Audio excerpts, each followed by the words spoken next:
Gracie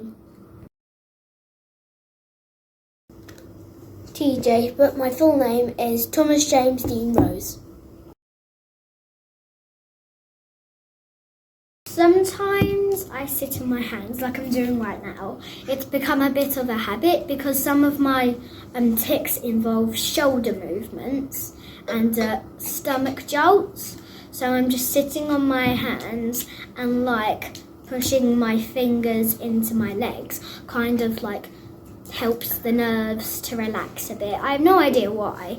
It's like travel bands, they push into your nerves to kind of like soothe you, but considering I don't think so. I don't think they make ones for legs. I just use my fingers, and sitting on my legs can help as well. With my chitter-chattering tic, this one, it chips away at my teeth, so I use a chewy to stop it doing that. It feels like a sneeze and you can't help it. It can be different. They can be mild some days, they can be severe other days. I learned something at the doctors about my tics, that they might go away. My head is saying one thing, basically telling me to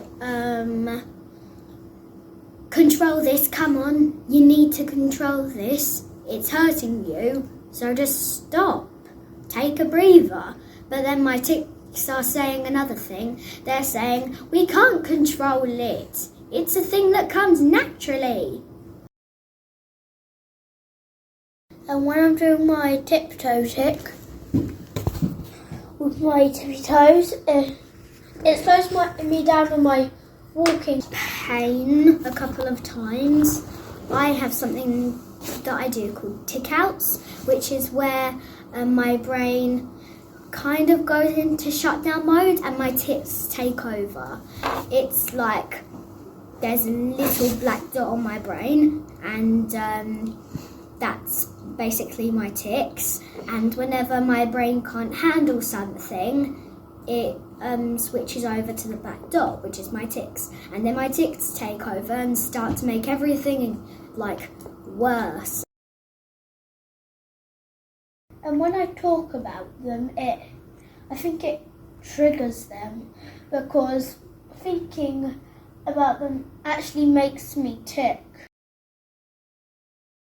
Sometimes in year 2, they were writing and then I did my banging tic on the table. And then they said, please guys stop that, you're kind of ruining my work. And then Miss Miles came over and said, he can't help that.